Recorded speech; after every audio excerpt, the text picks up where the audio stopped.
নমস্কার বন্ধুরা, বন্যা রান্নাঘরে সবাইকে অনেক অনেক স্বাগত জানাই। সবাই কেমন আছে অবশ্যই কমেন্টে বলবে। তো আজকেও একটা ধামাকাদার ভিডিও নিয়ে চলে এসেছি। তো আজকে আমি তো নিত্য রকমের মাছের ভিডিও দিই, তো আজকেও একটা মাছের ভিডিও নিয়ে চলে এসেছি। তো আজকের মাছটা অনেকটা বড়। আর যারা যারা নতুন এসেছে আমার চ্যানেলে, ফেসবুক থেকে দেখলে অবশ্যই পেজটি ফলো করবে, ইউটিউব থেকে দেখলে অবশ্যই চ্যানেলটি সাবস্ক্রাইব করবে আর আমার পাশে থাকবে। তো চলো মাছটা দেখাই তোমাদের। এই দেখো বন্ধুরা, এটা কিন্তু নদীর বোয়াল। এই দেখো কত বড়, 2 কিলো 700 গ্রাম এই বলটার ওজন আছে। তোমরা দেখলেই বুঝতে পারছো যে বস্তাটা এরকম কেটে দিয়ে আছে, তো কত বড়। দেখো অল্প একটু আছে। আর এই দেখো তোমাদের তুলে দেখাই কত বড়। দেখো নদীর বোয়াল দেখলেই তোমরা বুঝতে পারবে কতটা চকচক করছে। দেখো আর একদম টাটকা। তো বোয়াল মাছের আমি অনেক রেসিপি দিয়েছি, সর্ষে বোয়াল, বোয়াল রসা। তো আজকে বানাবো হচ্ছে নতুন একটা রেসিপি, বোয়াল মাছের কালিয়া। একদম নতুন পদ্ধতিতে বানাবো। বন্ধুরা দেখতে থাকো, আশা করি তোমাদের ভিডিওটা অনেক অনেক ভালো লাগবে। আর এই দেখো অনেকেই মাছ কাটার ভিডিও অনেক পছন্দ করে। এই দেখো, তো আমি চেষ্টা করি সব মাছ নিজে কেটে রান্না করার। আমার মাছ কাটতে কিন্তু খুব ভালো লাগে। দেখো কতটা বড়, রাখা যাচ্ছে না হাতে ধরে। এই দেখো একদম কিন্তু নদীর বোয়াল। দেখো কতটা চওড়া। এই দেখো এটা আছে গাদার মাছ বেরোবে। আর এই দেখো পেটিটা কতটা চওড়া। দেখো এই মাছ থেকে একটা শিরা চলে গেছে। আর এই দেখো শুলটা, এই দেখো আর টাটকা আছে একদম। দেখো ফুলকোটা দেখলেই তোমরা বুঝতে পারবে একদম টাটকা। আর এই দেখো বোয়াল মাছের কিন্তু খুব এই যে এই জায়গাটায় কাটা কাটা থাকে দাঁত, দেখো লেগে যাচ্ছে। এই দেখো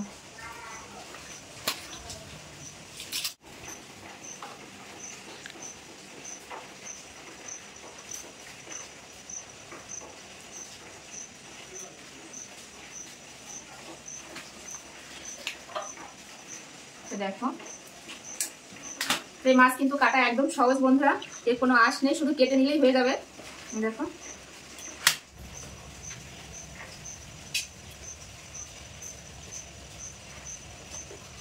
তো চলো বন্ধুরা, এখন মাছটা আমি কেটে নেব। তো এখন আমি মাছটা কেটে নেব। প্রথমেই কাটবো মাছের মুড়োটা। এই দেখো ধরা যাচ্ছে না যেহেতু বড় মাছ। আর তার থেকে বড় কথা, আমার বটিতে নেই ধার। এত বড় মাছ কাটতে গেলে একটু ভালো বটির দরকার হয়।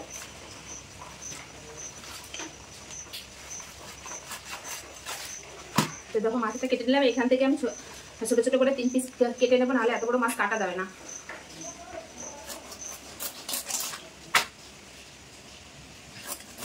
তো দেখো একদম দোকানিদের মতন কেটে নিলাম। কেটে এখন পিস পিস করে কেটে নেবো। দেখো এখন পিস পিস করে কেটে নেবো।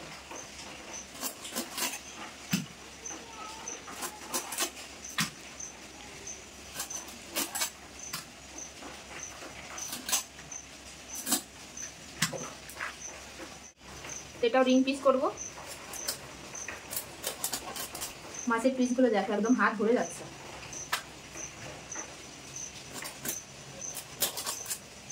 কত বড় বড় হচ্ছে। দেখো এক পিস খেলেই পেট ভরে যাবে। দেখো তো এইটার পেটি বের করবো, নাহলে অনেকটা চওড়া হয়ে যাবে, ভাজা যাবে না।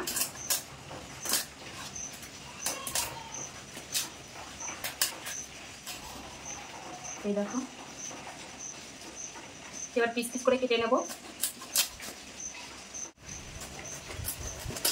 তো এই দেখো যখন পিস পিস করে কেটে নেব।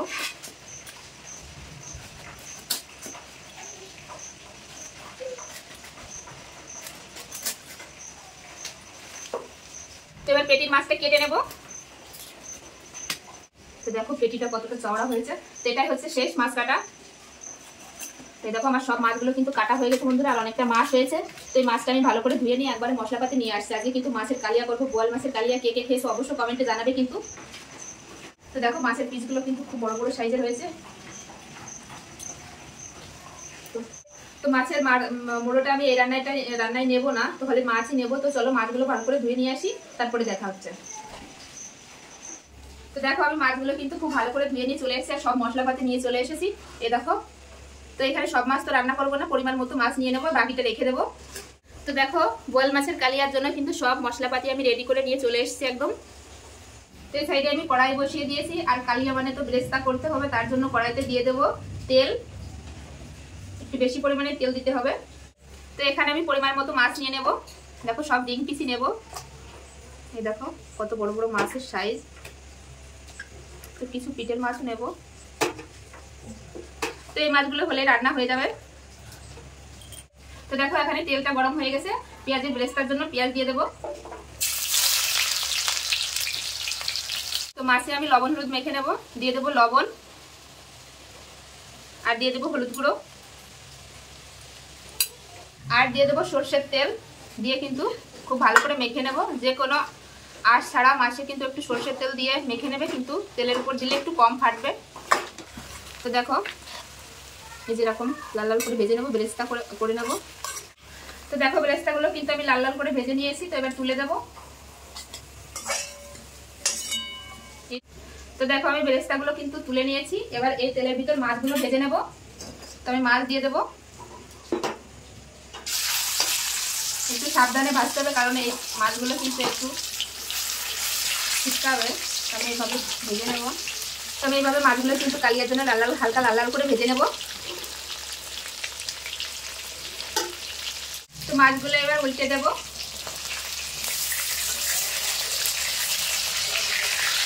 এক সাইড ভাজা হয়ে গেছে, এরকম করে কিন্তু লাল লাল করে ভেজে নিতে হবে কালিয়ার জন্য। তো দেখো মাছগুলো কিন্তু আমি লাল লাল করে ভেজে নিয়েছি। দেখো তো এবার তুলে নেব। একইভাবে যে বাকি মাছগুলো আছে ভেজে নেব, কিন্তু একইভাবে ভেজে নেব।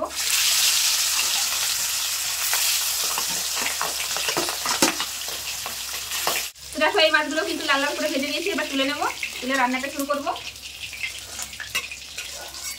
দেখো এক থালা কিন্তু মাছ ভাজা হয়ে গেছে। তো ওই তেলের ভিতরে আমি ফোড়ন করে নেব। ফোড়নে দিয়ে দেবো হচ্ছে তেজপাতা, শুকনো লঙ্কা আর গোটা গরম মশলা আর গোটা জিরে। তো সব এইখানে আছে, সব দিয়ে দেবো। প্রথমে দিয়ে দেবো তেজপাতা, এবার দিয়ে দেবো গোটা গরম মশলা আর গোটা জিরে। তো ফোড়নটা ভাজা ভাজা হয়ে গেছে। এবার দিয়ে দেবো পেঁয়াজ বাটা। তোমরা চাইলে এখানে পেঁয়াজ কুচিও দিতে পারো, তবে পেঁয়াজ বাটাটা দিলে গ্রেভিটা খুব ভালো হয়। তো পেঁয়াজটা একটু ভাজা ভাজা করে নেবো, যাতে পেঁয়াজের কাঁচা গন্ধটা চলে যায়। তো এবার দিয়ে দেবো আদা বাটা। তো পেঁয়াজ আর আদাটা কিন্তু খুব ভালো করে একটু ভেজে নেবো, যাতে কাঁচা গন্ধটা চলে যায়। তো পেঁয়াজ আর আদাটা কিন্তু একটু ভাজা ভাজা হয়ে গেছে, এরকম তেল ছাড়তে শুরু করে হচ্ছে। তো এবার দিয়ে দেবো কিছু গুঁড়ো মশলা, দিয়ে দেবো লঙ্কা গুঁড়ো, এবার দিয়ে দেবো হলুদ গুঁড়ো। তো এবার দিয়ে দেবো জিরের গুঁড়ো আর ধনের গুঁড়ো 1 চামচ করে। এবার মশলার ভিতরে সামান্য একটু জল দিয়ে দেবো, যাতে মশলাটা পুড়ে না যায় গুঁড়ো মশলাগুলো। তো দেখো মশলাটা কিন্তু আমি একটু কষিয়ে নিয়েছি। এবার উপর দিয়ে দিয়ে দেবো টমেটো কুচি আর দিয়ে দেবো স্বাদ অনুযায়ী লবণ, দিয়ে কষিয়ে নেবো। আমি কষিয়ে নেবো যতক্ষণ না টমেটো গলছে। তো দেখো টমেটোটা গলে গেছে। এবার দিয়ে দেবো টক দই। টক দই দিয়ে একটু কষিয়ে নেবো। দেখো মশলা থেকে কত সুন্দর একটা কালার এসে গেছে। তো এবার দিয়ে দেবো কিশমিশ। তো যে কোনো মাছের কালিয়াতে যদি একটু কিশমিশ দেওয়া হয় খেতে কিন্তু দুর্দান্ত লাগে। তো একটু কিশমিশ দিয়ে দেবো, দিয়ে একটু কষিয়ে নেবো। তো দেখো মশলাটা কিন্তু খুব ভালোভাবে কষিয়ে নিয়েছে আর তেলও ছেড়ে দিয়েছে। দেখো মশলাটা খুব সুন্দরভাবে কিন্তু কষিয়ে নিয়েছি। এবার দিয়ে দেবো জল পরিমাণ মতো। তো দেখো আমি ঝোল দিয়ে দিয়েছি। এবার ঝোলটা ফুটে গেলেই কিন্তু মাছ দিয়ে দেবো। তো দেখো ঝোল কিন্তু খুব ভালো করে ফুটে গেছে। এবার ভেজে রাখা মাছ দিয়ে দেবো।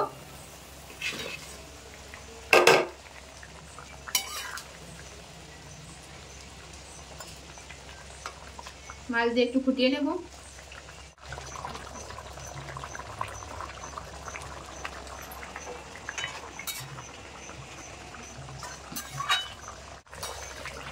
তো দেখো অনেকক্ষণ ধরে আমি কিন্তু ফুটিয়ে নিয়েছি মাছটা, আর মাছ থেকে কিন্তু তেলও ছেড়ে দিয়েছে উপরে। দেখো তো দেখো রান্নাটা কিন্তু শেষ আমার। আমি এখন দিয়ে দেবো 1 চামচ ঘি। আর যে কোনো রান্নায় কিন্তু একটু ঘি দিলে কিন্তু স্বাদটা আরো দ্বিগুণ বেড়ে যায়।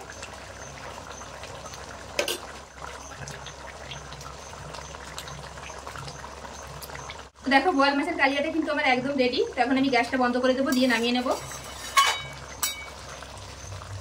তো এবার উপর দিয়ে দিয়ে দেবো বেরেস্তা। তো দেখো কেমন হয়েছে অবশ্যই কমেন্টে বলবে।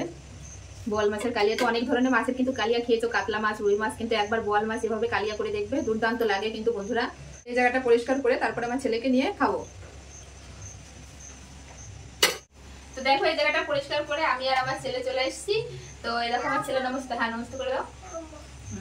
তা দেখো ফাইনাল লুকটা আমি থাম্বনেলের জন্য সাজিয়ে নিয়েছি। দেখো কত সুন্দর হয়েছে, কালারটা কিন্তু সে এসেছে বন্ধুরা। তো এখন আমি আর আমার ছেলে খাবো। তো দেখো এখান থেকে তুলে নেব।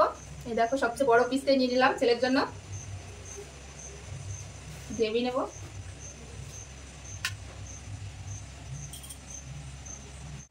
তো দেখো এবার খাইয়ে দেবো ছেলেকে।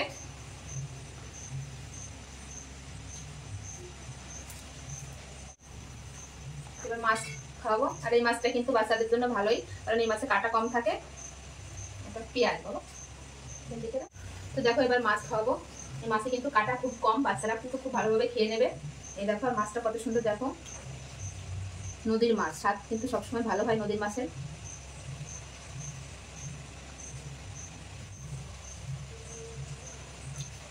ভালো হয়েছে। তো আমার এই বোয়াল মাছের কালিয়াটা কেমন লাগলো অবশ্যই কমেন্টে জানাবে বন্ধুরা। আর ভালো লাগলে অবশ্যই চ্যানেলটি সাবস্ক্রাইব করবে, আর লাইক করবে, কমেন্ট করবে, আর শেয়ার করবে। তো চলো বন্ধুরা, ভিডিওটি এখানে শেষ করছি। আবার দেখা হবে নতুন কোনো ভিডিওর সঙ্গে। এরকম নিত্য নতুন ভিডিও দেখার জন্য অবশ্যই চ্যানেলটি সাবস্ক্রাইব করতে হবে।